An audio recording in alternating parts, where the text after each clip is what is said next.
Assalamu alaikum. Back again with another video. This is Mamun and I am your English trainer. আমি লেটেককে নিয়ে already একটা video তৈরি করেছি। যারা দেখেননি অবশ্যই ডেসক্রিপশনে লিংক দেওয়া আছে, দেখে নেবেন। এবং আজকে ভিডিওটি লেটের মতোই, কিন্তু এটা হবে লেটস। আজকের ভিডিওতে আমি আপনাদের বলতে যাচ্ছি লেটসের সম্পর্কে। এই লেটসের ব্যবহার আমরা কোথায় করি? গাইস, আমরা লেটকে দেখেছি যে আমাকে যেতে দাও, আমি তোমাকে যেতে দিব না, এভাবে কিন্তু ব্যবহার করেছি। কিন্তু আমরা যখন লেটস এর ব্যবহার করব, যেমন আমি কাউকে পারমিশন দেব না এবং পারমিশন চাইবও না, ঠিক আছে? মানে সাপোজ ধরুন যে কমপক্ষে ২ জন লোক হবে, অথবা অনেক লোকও হতে পারে, অথবা কোনো গ্রুপ হতে পারে। এটা আপনিও বলছেন অথবা আপনার গ্রুপে কেউ বলছে, ঠিক আছে? যেমন আপনি বলছেন যে চলো মুভি দেখি, অথবা এটাকে আরও সুন্দর করে বলতে পারেন আসো মুভি দেখি, ঠিক আছে? আবার বলতে পারেন যে চলো পার্কে যাই, অথবা আসো পার্কে যাই, চলো নাস্তা করি বা আসো নাস্তা করি। এই যে এখানে আপনি কথাটি বলছেন, এটা কিন্তু আপনাদের গ্রুপকেই বলছেন, যে অথবা আপনি আপনার যে ২ জন বন্ধু অথবা ৪ জন হতে পারে, আর অনেকজন, সবাইকে কিন্তু বলছেন। মানে তাদের কাছ থেকে আপনার সম্মতি চাচ্ছেন। মানে সে যে বলছে যে, কিন্তু সে কিন্তু একা নয়, তার সাথে কেউ না কেউ কিন্তু আছে, অথবা কোনো গ্রুপ আছে। অর্থাৎ সে যে কিছু করতে চায় এবং সবার সম্মতি নিতে চায়। অর্থাৎ সে নাস্তা করতে চায়, কিন্তু সে একা যেতে চায় না। সবাই যাতে তার সাথে যায়, মানে সবার সম্মতি সে চাচ্ছে আরকি।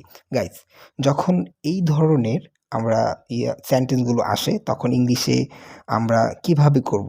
তো চলুন একটু জেনে নেওয়া যাক। ১ম এ হচ্ছে এটার সংক্ষিপ্ত রূপটা কি? Let us. লেট আসকে আমরা সংক্ষিপ্ত করে বলে থাকি লেটস।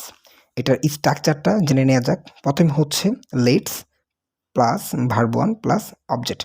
এটাকে আপনি বলতে পারেন আসো অথবা চলো। আসো খেলতে যাই, অথবা চলো খেলতে যাই, অথবা আসো খেলা করি, অথবা চলো আ খেলা করি। এরকম করে বলতে পারেন। উদাহরণ নেওয়া যাক। লেটস প্লে, চলো খেলা করি বা আসো খেলা করি। লেটস ডান্স, চলো নাচি অথবা আসো নাচি। মানে সম্মতি নিচ্ছেন সবার। আর আপনি কিন্তু একা করবেন না। আপনার সবাইকে মানে সম্মতি নিতে চাচ্ছেন আরকি। কেমন হয় বিষয়টা? তারপরে হচ্ছে লেটস ওয়ার্ক, চলো কাজ করি বা আসো কাজ করি। লেটস লার্ন সামথিং নিউ, চলো আজকে টুডে, চলো আজকে নতুন কিছু শিখি। গাইস, যদি আপনি কাউকে বলতে চান যে আপনি একা করতে চান, এবং এটা যাতে সেও করে, অথবা আপনার গ্রুপের যদি সবাই করে, এটা সম্মতি চাচ্ছেন। আবারও বলতে পারি, একটু উদাহরণ দিয়ে নিই, তাহলে সোজা হবে আপনাদের জন্য, খুবই সহজ। লেটস ওয়াচ মুভি, চলো মুভি দেখি, অথবা আসো মুভি দেখি। লেটস ওয়াচ ড্রামা, চলো নাটক দেখি বা আসো নাটক দেখি। এরকম করে আপনারা খুব সুন্দর করে সম্মতি মানে কিভাবে প্রকাশ করা যায়, এটা করতে পারবেন। এবং এটা আমরা নেগেটিভভাবে কিভাবে করব? নেগেটিভভাবে করতে গেলে অবশ্যই একটু স্ট্রাকচারটা জেনে নেওয়া যাক।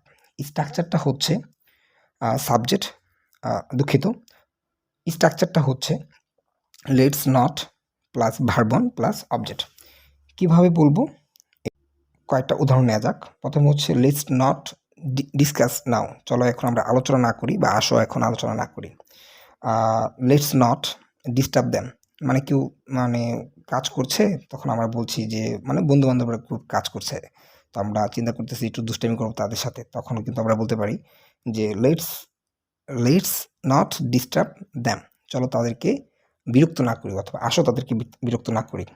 আর বলতে পারি যে let's stay too long right now, চলো এখন এখানে মানে বেশিক্ষণ না থাকি, মানে অবস্থান না করি, অথবা আসো এখানে বেশিক্ষণ অবস্থান না করি। আবার বলতে পারি যে লেটস ওয়ারি টু মাচ, অথবা ভেরি মাচ অ্যাবাউট দ্যাট, ওটা সম্পর্কে আমরা এখন বেশি চিন্তা না করি, অথবা খুব চিন্তা না করি। এরকম করে কিন্তু আপনারা বলতে পারেন। আবার বলতে পারেন যে লেটস নট ইট ফুড নাও, চলো এখন আমরা খাবার না খাই, অথবা আসো আমরা এখন আবার খাবার না খাই। এটাকে পজিটিভ করে বললে বলতে পারেন যে let's eat food right now, চলো আমরা এখন খাবার খাই, অথবা আসো আমরা খাবার খাই। আর বলতে পারি let's not go to market, চলো এখন বাজারে না যাই, আসো এখন বাজারে না যাই। এটাকে বলতে পারেন লেটস গো টু মার্কেট, চলো আমরা বাজারে যাই, আসো আমরা বাজারে যাই। তো আবার বলতে পারি let's not do anything today, চলো আজকে কোনো কিছু না করি, ঠিক আছে? এভাবে করে কিন্তু আপনারা এটা ব্যবহার করতে পারবেন। আবারও বলে দিচ্ছি, এটা আপনি কারো কাছ থেকে কিন্তু কিনেছেন না। মানে পারমিশন দিবও না, পারমিশন চাইবও না। মানে আপনি যেটা করতে চাচ্ছেন সেটা সবাইকে নিয়ে মানে করতে চাচ্ছেন। মানে আপনি একা সেটা করবেন না যাতে সবাই এটা করে।